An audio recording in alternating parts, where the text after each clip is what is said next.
Olá, pessoal, sejam muito bem-vindos ao Mandicast.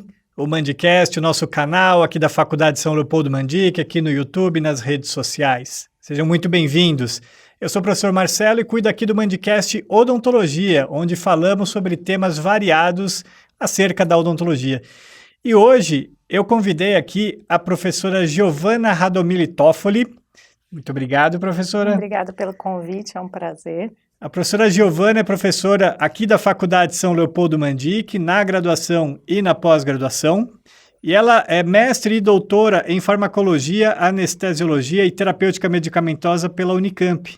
E lidera um grupo de pesquisas que trabalha com anestésicos locais, mais especificamente com anestésicos locais em liberações sustentadas, que ela vai explicar para a gente como que é feito essas liberações sustentadas com sistemas diferentes. Então, hoje nós vamos falar sobre este tema.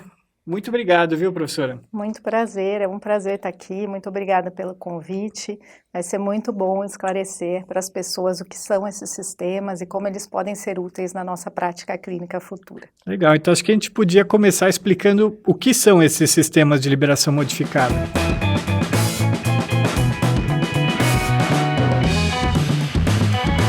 Esses sistemas, eles são sistemas de liberação modificada de fármacos, né? Então, na verdade, são modificações no veículo dos fármacos. Por exemplo, para uma solução injetável, habitualmente a gente dissolve o fármaco, ele é dissolvido, então, nas preparações comerciais, em água estéril, água para solução injetável, que é o habitual. E nesse caso, a gente usa nessa solução a presença de carreadores, que são partículas que podem ter tamanho nanométrico ou micrométrico, tem de diversas naturezas e diversas composições, e a presença dessas partículas gera uma liberação modificada do fármaco. Geralmente, essa estratégia tecnológica, ela vai acabar gerando uma liberação alterada em relação ao tempo, então a propriedade de tempo de liberação é modificada, ou em relação à especificidade para o tecido-alvo. O que isso quer dizer? Quer dizer que a gente consegue controlar o tempo de liberação, fazer com que o fármaco fique mais tempo no seu local de ação, com que ele seja eliminado mais lentamente, aumentar a sua duração de ação, e consegue, em alguns casos, direcionar o fármaco para o seu local de ação específico. Então, é isso que são esses sistemas de liberação modificada, o que acaba melhorando tanto as propriedades farmacocinéticas, como as propriedades farmacodinâmicas de diversos medicamentos, incluindo o anestésico local. Bacana. E por que usar esses sistemas para os anestésicos locais especificamente? Os anestésicos, eles são muito utilizados, né, na odontologia. A quantidade de injeções feitas anualmente é imensa. São drogas seguras, porém, eles têm duas grandes desvantagens, né? Apesar de serem drogas seguras, os efeitos adversos promovidos por esses anestésicos são muito sérios. Por quê? Porque o mecanismo de ação do anestésico consiste no bloqueio de canal de sódio. É assim que ele consegue impedir a sensação dolorosa. Só que esses canais de sódio, eles estão presentes em diversas membranas celulares do nosso organismo, principalmente no sistema cardiovascular e no sistema nervoso central. Então, o anestésico em grandes doses acaba atingindo esses sistemas e pode gerar tanto arritmia, como alterações hemodinâmicas e até convulsões. Então, esse é um problema. O outro problema é que a molécula do anestésico, todas as moléculas de anestésico são muito pequenas. Isso faz com que elas sejam absorvidas muito rapidamente do seu local de aplicação. E aí, ao invés de eu ter um efeito local, porque eu quero anestesia local, no local que eu apliquei a injeção, eu acabo tendo uma absorção sistêmica, que tem o potencial de causar esses efeitos adversos sérios, e acaba diminuindo a duração da anestesia, né? Então, geralmente, o anestésico que a gente usa, ele está aí acompanhado de adjuvantes ou de outras substâncias para diminuir essa absorção, como o vasoconstritor. Então, usar esses carreadores faz com que eu tenha um duplo benefício, o que é muito bacana, muito interessante aí como ferramenta clínica, que seria aumentar a duração, diminuir a possibilidade de toxicidade sistêmica e não ter a necessidade de usar esses adjuvantes como o próprio vasoconstritor. Legal. E quais são esses tipos de sistemas carreadores que pode ser utilizado com esses anestésicos locais?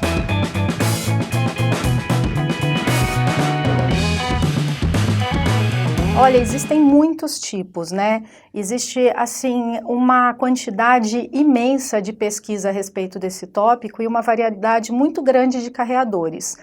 Essa variedade, ela acaba aí incluindo tanto a maneira de fazer desses carreadores é diferente de tipo para tipo, vantagens e desvantagens são específicas, custo de produção também acaba sendo diferente entre vários tipos de carreadores. Para citar os mais comuns, assim, os mais estudados, acho que a gente pode incluir os lipossomas, que aí há bastante tempo são estudados e utilizados, as ciclodestrinas, as nanopartículas poliméricas, os carreadores lipídicos nanoestruturados e géis termorreversíveis. Então, tanto para o anestésico injetável quanto para o anestésico tópico, é bem vantajoso utilizar esses carreadores. No caso do anestésico injetável, eu vou ter esse aumento de duração de ação, então mais tempo o anestésico vai ficar ali na proximidade dos nervos. Vou ter uma diminuição de toxicidade sistêmica, porque como ele acaba ficando mais tempo lá, a sua absorção sistêmica é mais lenta. Às vezes eu consigo diminuir a dose, a concentração, inclusive, do anestésico na solução. E para o anestésico tópico eu também tenho muitas vantagens. Por quê? Apesar de existirem muitas formulações de anestésico tópico, a maior parte delas não tem uma efetividade comprovada. Não tem consenso ainda sobre um anestésico tópico que seja efetivo ou superior. Mesmo com estudo clínico controlado, a gente não consegue observar essa superioridade de uma formulação de X em relação a Y, por exemplo. E o uso desses sistemas modifica a permeabilidade do anestésico em relação à pele e às mucosas. Então faz com que ele consiga atravessar mais essas membranas que são de difícil acesso e eu tenho uma anestesia tópica mais efetiva, né? Então a gente pode considerar, se a gente pensar no lipossoma, só para dar um exemplo aí para quem está ouvindo a gente sobre o assunto, o lipossoma ele é uma vesícula, né? Uma vesícula formada por fosfolipídios e colesterol essencialmente, então forma-se uma vesícula que é composta por uma bicamada, como se fosse a nossa membrana celular. E dentro dessa vesícula tem uma cavidade aquosa. Então o anestésico pode ficar tanto dentro dessa cavidade como nessa bicamada lipídica. E isso faz com que ele seja liberado aos poucos dessa estrutura, o que aumenta a sua duração de ação. Um outro sistema que é muito interessante e que cada vez mais tem mais estudos a respeito dele, os géis termorreversíveis, que são géis de polímeros chamados de poloxâmeros. E esses polímeros, eles têm uma propriedade muitíssimo interessante, que é a propriedade de termogeleificação. Então, quando você faz a injeção, ele é líquido, em temperaturas baixas, e no corpo, na temperatura fisiológica do nosso organismo, ele vira um gel.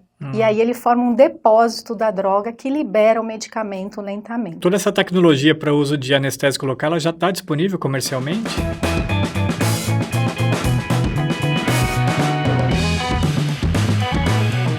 Já existe. Para formulações tópicas, existem várias formulações com esses sistemas de liberação modificada, desde géis termorreversíveis até a presença de carreadores ou até mesmo adesivos que têm um anestésico incorporado e isso gera uma liberação modificada.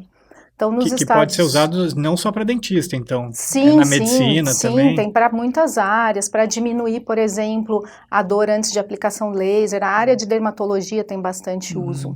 E tem uma formulação específica que se chama DentiPet, que é um adesivo de lidocaína, né, que tem mostrado aí resultados bem interessantes. Injetável, a única formulação disponível também aí nos Estados Unidos, é uma formulação com a bupivacaína. É uma formulação lipossomal de bupivacaína. E até o momento que tem relato dessa formulação, são mais estudos para a área de ortopedia, porque ela consegue aí diminuir o uso de analgésicos, principalmente no período pós-operatório. Então, cada dia a gente tem mais pesquisa, a possibilidade de sistemas híbridos, de direcionamento desses sistemas para situações específicas de dor. Então é bem possível que no futuro esses sistemas aí sendo uma possibilidade comercial, que a gente consiga individualizar os protocolos de analgesia para cada um dos nossos pacientes, o que é interessantíssimo, Claro. né? Porque a necessidade de analgesia nunca é igual para todos os pacientes. Sem dúvida. Né? Então, isso seria uma ferramenta muito interessante no futuro clínico. Legal, muito bacana. Que bacana, né, pessoal? Hoje aprendemos aí, vemos aqui a linha de pesquisa que a professora Giovana desenvolve aqui na Faculdade de São Leopoldo Mandic, nas orientações dos mestrados e doutorados dela, que é justamente sobre esses sistemas de liberação sustentada com anestésicos locais. Gostaria muito de agradecer por esse tema bastante desbravador e inovador aqui. Obrigado pela presença, professora. Foi um prazer, muito obrigado pelo convite. Legal. E se você gostou aí da nossa conversa, deixa o nosso like, que a gente gosta. Não esqueça de se inscrever no canal do YouTube da Faculdade de São Leopoldo, aperta o sininho lá para que você receba os alertas de que um novo vídeo está ao ar. Ele sempre entra terças-feiras, às 19 horas. Um abraço.